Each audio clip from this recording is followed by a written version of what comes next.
Hotlicks Video, the world leader in taped musical instruction, presents its anthology series.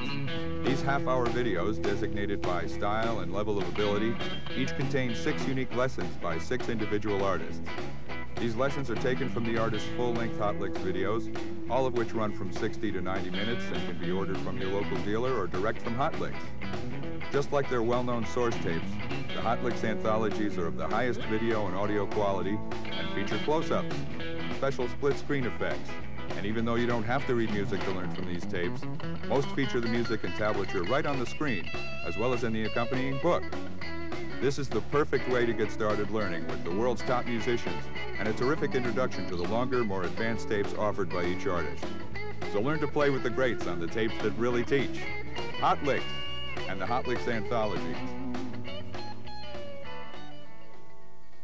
Hi, I'm Arlen Roth. Hi, my name's Mick Taylor. Hi, I'm Neil Sloughlin. Hi, I'm Robbie Trout. Hi, I'm Bruce Kulick, and welcome to Kulick's Hotlicks. Hi, my name is Eric Johnson.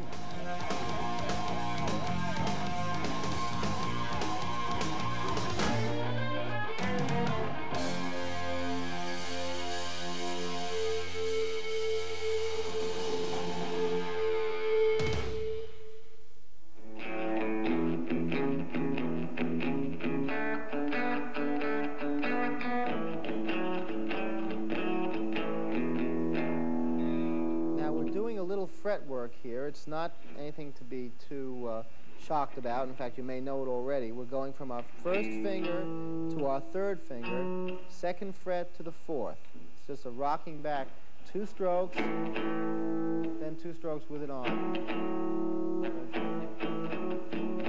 And note that we're not playing straight 8th notes, because that would be... This is why it's called a shuffle. 1 and 2 and 3 and 4. One note is longer than the other.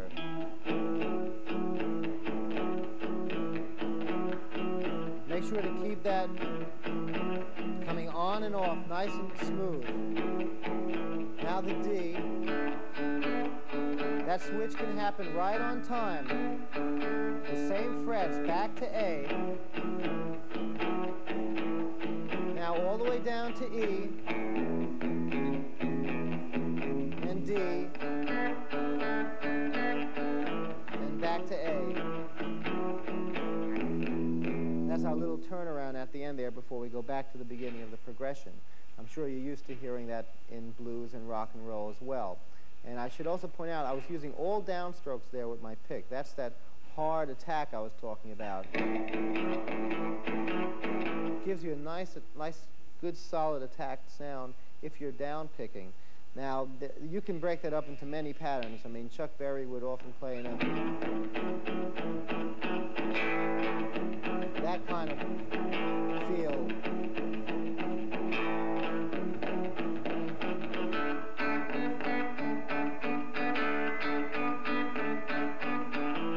Has more of a straight 8th note feel.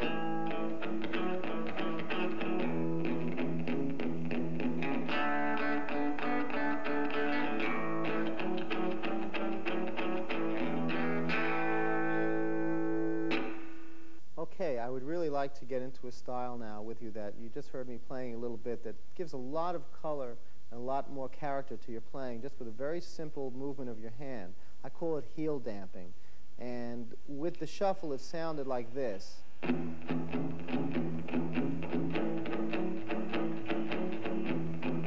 the difference is quite obvious. I mean, you can have the strings ringing. It sounds nice, but it has kind of a flatness to it. It just seems to be very even across. And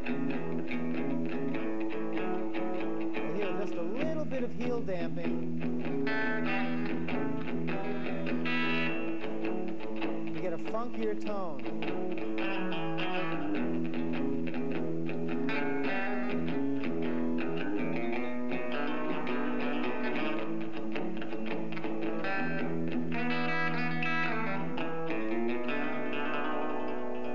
Okay, so what I'm doing now with my hand, I'm using the fact that I'm already resting it on the bridge. I now come over and just clear it and just begin to touch the strings, enough to give them that funky, damped sound. See the position? positioning of my hand right there, touching those strings. You don't want to bring it up too far because you get that kind of sound, and you can actually begin to sharpen the notes. Well, I've heard some guitar players play like that and sell millions of records, but hey, we're learning one thing here right now, and we'll take it other places later.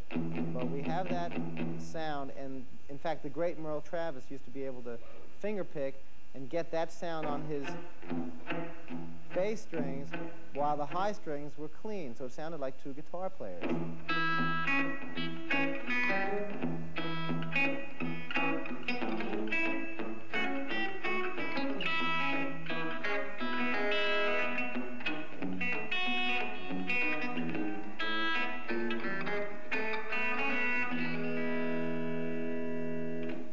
That technique a lot in the movie I just did with Ralph Macchio called Crossroads, and Ralph was, like you, just beginning on the guitar, and he was really enthusiastic about that very subtle technique, because we were learning about the blues, and when I would teach him that, he just got so excited that he could play that nice little shuffle sound, and he couldn't believe that all that had been created by such a simple device.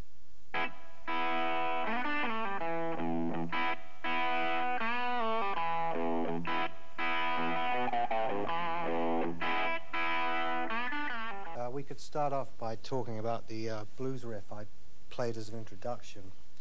It's a piece called Catfish Blues, and it's in the key of E. It's difficult to analyze really in a really technical way because it's basically quite simple. You play the guitar phrase like this.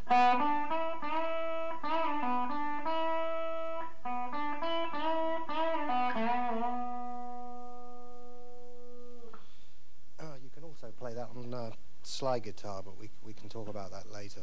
But whichever way you play it, it's quite simple. And being in the key of E, you get a nice, strong, open chord sound, which allows you to play some good bass lines on the bottom strings as well, like this.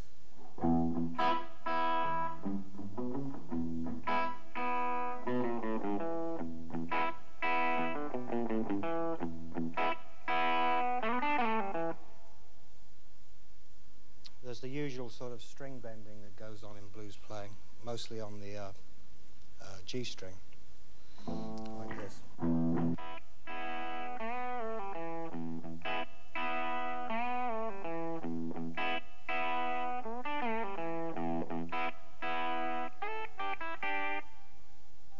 You can also incorporate that riff as well, which is on the first two strings, here on the 5th fret and here on the 3rd fret, and also the B string and the E string played open like that.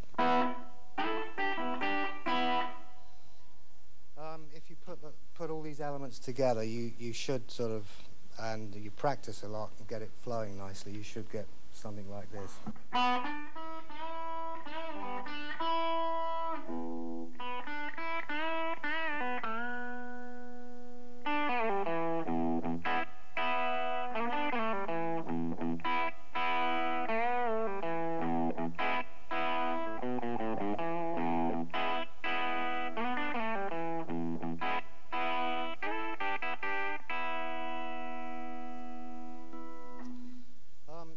I suppose you could also play lead lines further up the fretboard as well, in the E position here,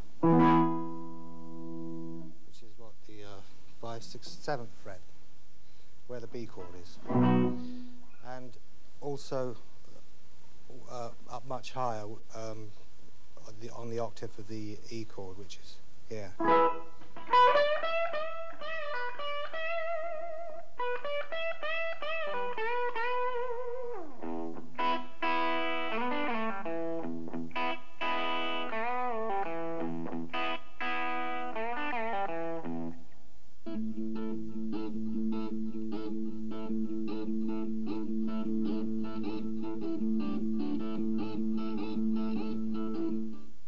Richards, a big influence on me, and something I picked up from him is his approach to guitar is that of a drummer. And I try to approach everything I play like that, whether it's rhythm or lead, just to try to stay in the back pocket of the beat. And something that I'll do a lot of is just kind of keep a pulse going through the music.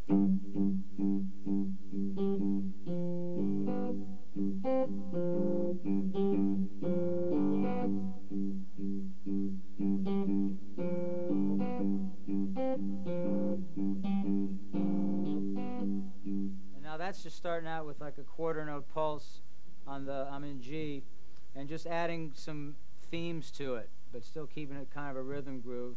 Just playing a simple theme on the D string, hammer it off, and then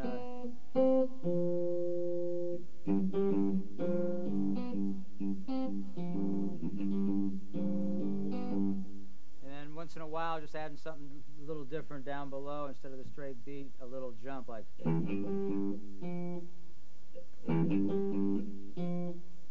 you get a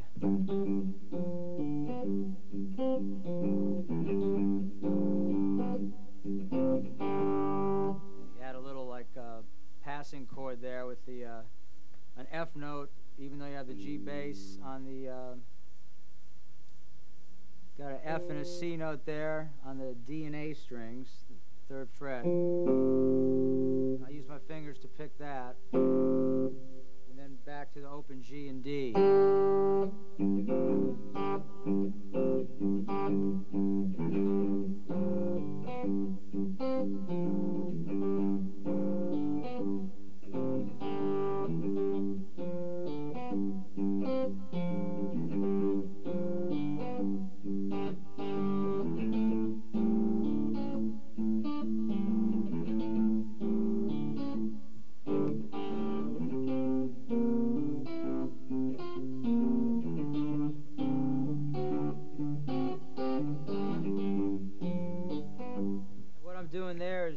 It's just riffing. Most of what I do is I call riffing, lead or rhythm. I'll just kind of mess around and look for some themes within the rhythms.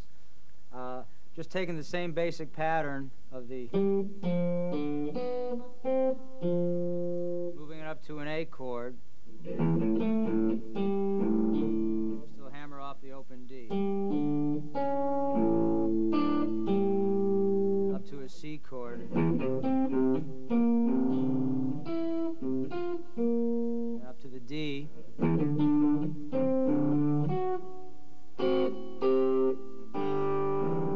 back to the bottom. And every new chord I'm setting off with that, I'm not sure what the technical thing is, but instead of, I'm going,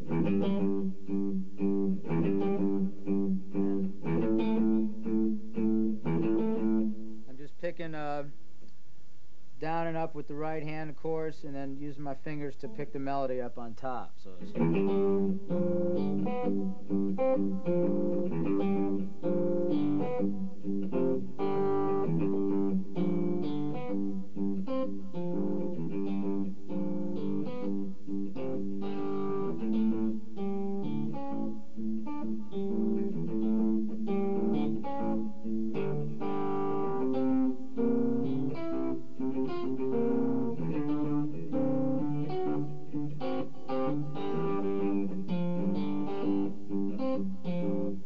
as you get more into it, then the straight quarter note or a pickup note once in a while like that. You can add more bounces in between, like.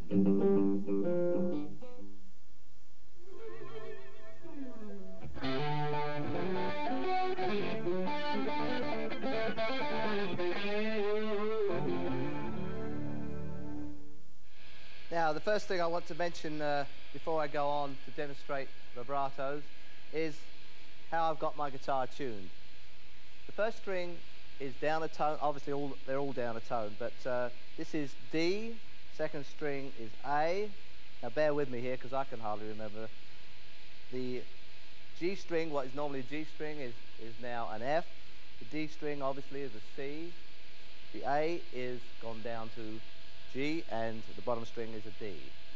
Now, the reason, as I explained earlier, that I tuned down a whole step was so that I could use thicker strings, much heavier strings, a higher action, and still manage to do the vibratos that I was able to do on a lighter gauge of string. Now I'd like to go on and demonstrate some of these vibratos, and obviously they all come from the great blues guitar players. Now obviously you've heard of Albert King and B.B. King and Buddy Guy and guys like this. These are the people that started the actual shaking of the strings. Now I'd like to show you, there's 3 or 4 different vibratos that I use, and I'd like to show you in putting them all into practice in one run or lick.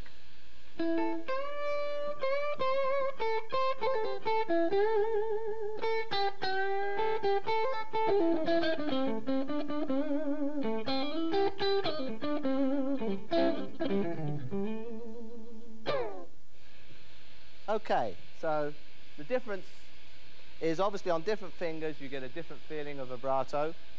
The most important vibrato of mine, and it's kind of like my signature, is this finger here is also used not only just on the string.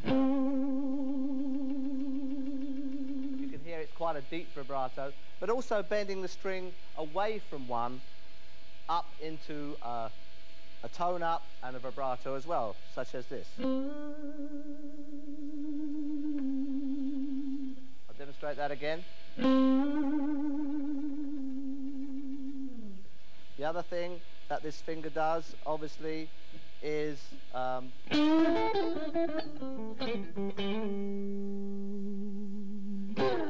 the end of a run.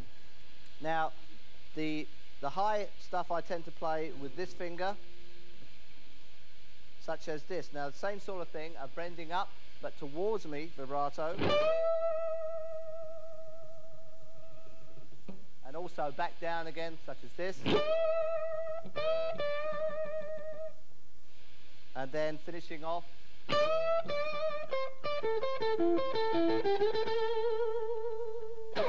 with the other finger. Also, this finger comes into play on certain notes, such as this.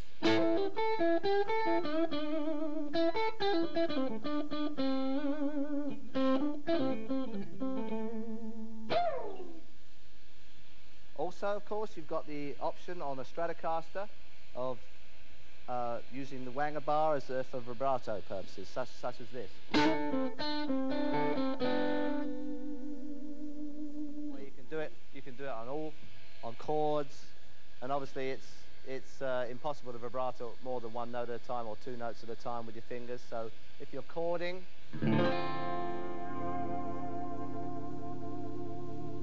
that can be a rather lovely effect as well. So let me go through the vibratos again.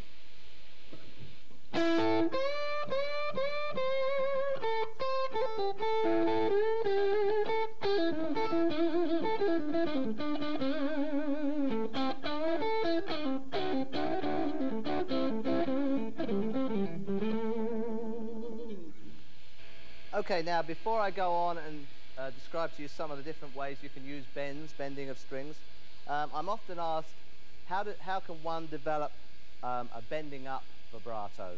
Now, the way I taught myself was just in this manner. By bending up to the note and letting the note fall away very gradually, just a small amount.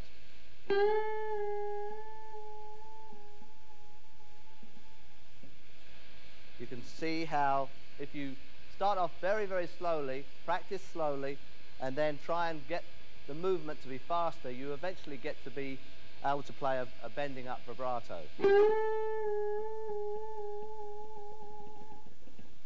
So eventually you get to...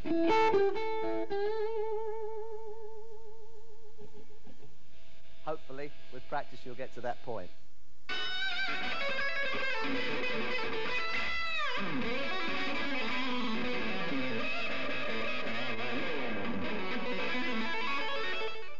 Now, the first riff I'd like to show you is from King of the Mountain, which is the first song on the Asylum album. There's a section before the guitar solo actually begins where I play with the drums, the drum is going through like a triplet pattern, and I actually follow the sections. So it goes something like this.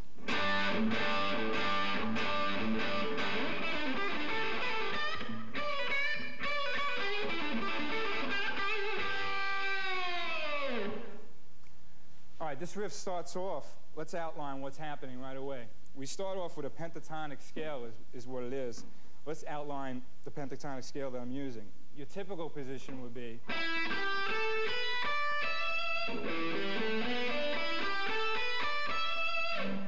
but for this position, since I want to really be able to follow the drums with those triplets, I'm outlining these notes and I'm using this position here.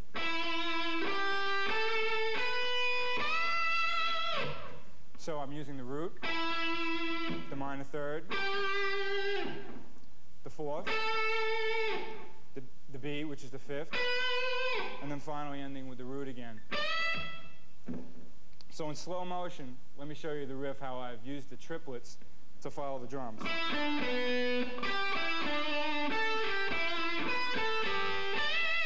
So these groupings of three notes that follow that outline, the root, the minor third, the fourth, and the fifth, the best position for it would be as if the first finger was capoed across.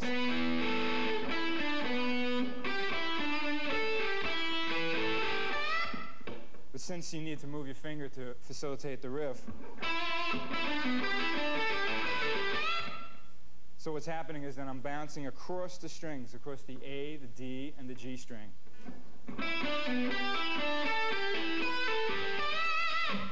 And this is a good exercise for any kind of scale, really.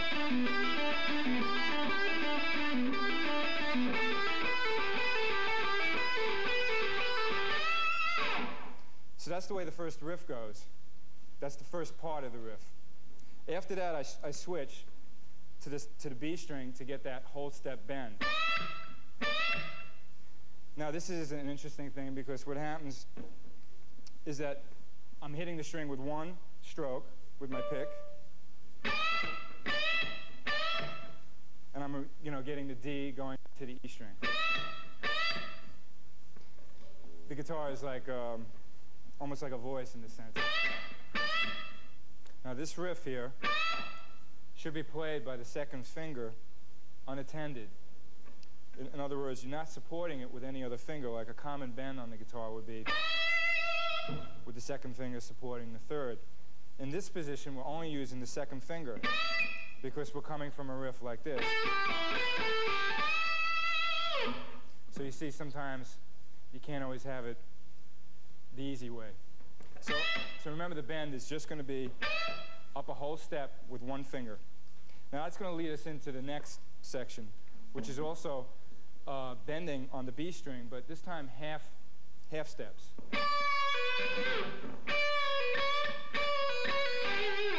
Now, to use this, we're actually going into the Dorian scale. So let's look at the Dorian scale for a moment.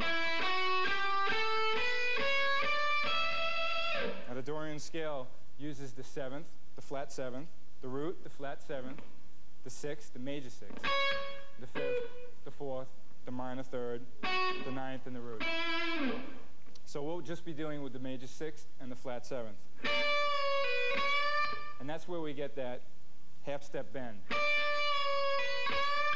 And this gives a really bluesy feel for the guitar, which I think is very important. So make sure you play this with a lot of feeling.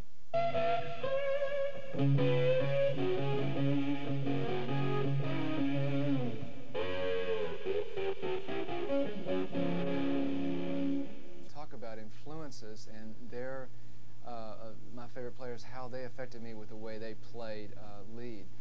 One of the earliest people was Eric Clapton with the Cream, where he would really dig into the string like.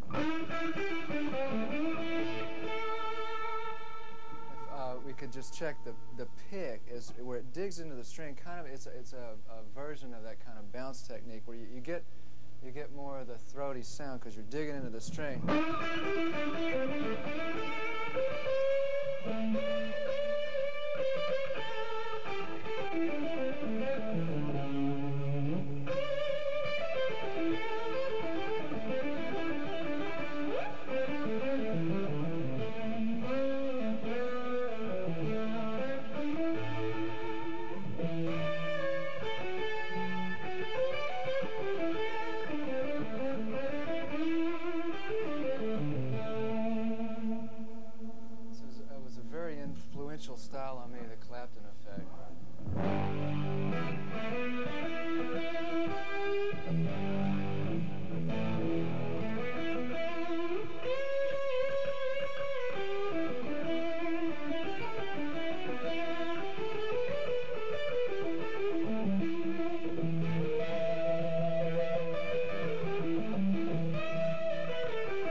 to me that he would really try to get that kind of singing, big, woody tone out of it by brushing into the string, you know, and he would use the bridge pickup and kind of roll all that tone off through a Marshall, and you get kind of that thick tone.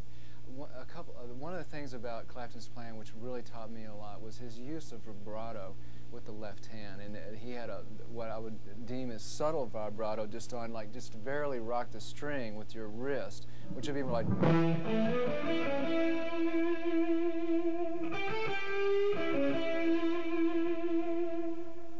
you just barely give a little bit of vibrato on whichever string you're on.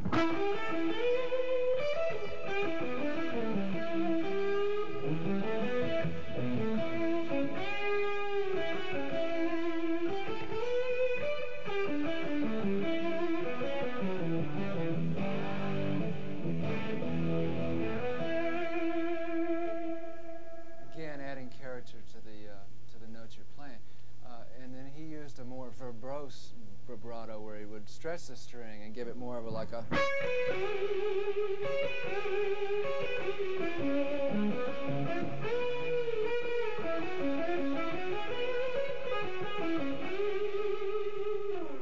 And that kind of technique could be evident on his song Spoonful, where he would like.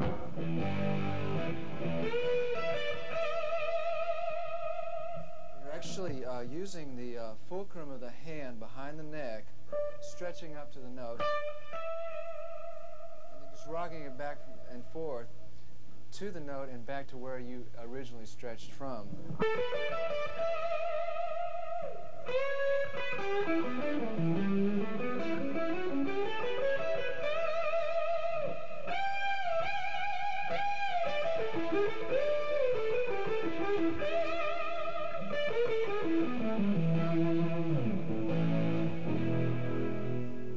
Also like to talk about Jimi Hendrix, because he was a very influential player to me, and he came a lot from the blues thing with his lead playing, and he would, you know, more stuff like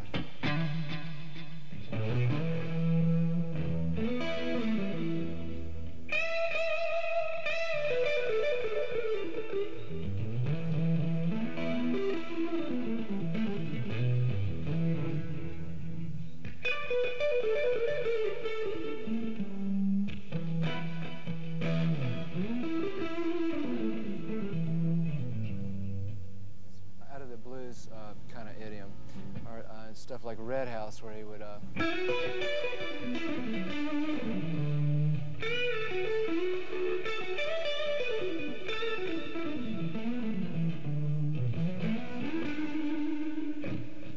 use a lot of the neck pickup to get that kind of sound, and of course he used a lot of like fuzz, which I like to use, like the fuzz face, to get that kind of a sound like he got, which is more of a psychedelic kind of thing.